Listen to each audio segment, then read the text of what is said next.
Bonjour les amis. Euh, Vous êtes bien sur le site de la survie à la vie.fr. Donc c'est Emmanuel M.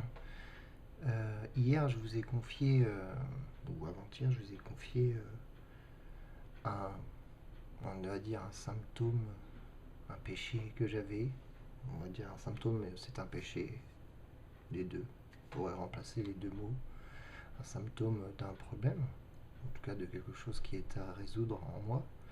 Donc que là en l'occurrence c'était que je trouvais toujours des stratégies pour ne pas bouger mes fesses de ma chaise. Euh, donc qu'est-ce que je voulais vous dire ce matin, parce que je suis un peu au saut du lit en fait. Euh, alors on aurait tendance à dire que de ne pas aller vivre les symptômes ou les péchés, eh bien, ça serait entretenir une souffrance quelque part. Euh, alors, c'est pas le fait de les vivre, de vivre les péchés ou les symptômes qui va vous emmener à résoudre vos symptômes. Et ça va pas vous faire sentir mieux, vous faire moins souffrir. Et il n'a jamais été dit non plus que de vivre, de confier, de communiquer, d'écouter sa petite voix intérieure, de se connecter à soi dans cette paix, dans cette joie paisible. Il n'a jamais été dit que c'était quelque chose qui serait aisé, qui nous ferait faire des choses simples et faciles et difficilement acceptables par le mental. Euh, non, en fait, c'est justement cette voie-là qui permet d'aller au-devant de ces souffrances ou au-devant de ces symptômes, de ces péchés, de les confier à une force plus grande que soi. Et, et donc, bah, en fait, c'est ce qu'on appelle la foi, c'est-à-dire la foi que plus grand que soi va, va s'occuper bah, avec nous, de prendre conscience de ce symptôme et d'aller le creuser, d'aller voir mais qu'est-ce qu'il y a derrière cette souffrance. C'est pas vivre la souffrance qui va faire disparaître la souffrance ou revivre ces symptômes, ces péchés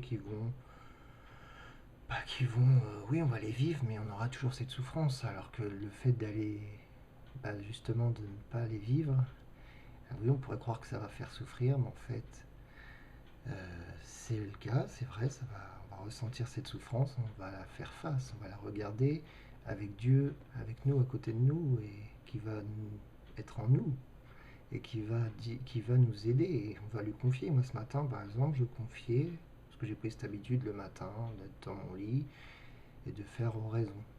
Et, et de confier à Dieu, mais peux-tu... Alors je mets vraiment les yeux fermés comme ça, je me remets dans cette position où je suis dans la paix, et je commence à parler à Dieu, je lui dis, Dieu, peux-tu m'aider à aller regarder cette souffrance en moi, cette, euh, cette souffrance qui m'empêche d'aller, euh, de bouger, et qui me fait dire, que je suis quelqu'un qui ne va intéresser personne en étant cloué sur ma chaise. Et qu'est-ce qu'il y a derrière cette croyance? Qu'est-ce qu'il y a derrière ça? Aide-moi, Seigneur, à comprendre. Aide-moi à savoir qu'est-ce qu'il y a derrière ça. Voilà. Donc je te confie ma peine, je te confie cette souffrance.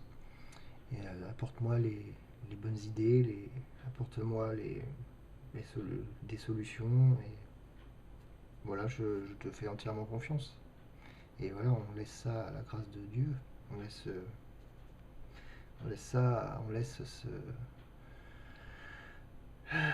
souci à plus haut que nous-mêmes, en fait. Et voilà, c'est ça, avoir la foi. C'est comme ça que je la définirais. Donc voilà, c'était voilà. Et oui, bah, je vous expliquerai dans une autre vidéo pourquoi je parle de Dieu.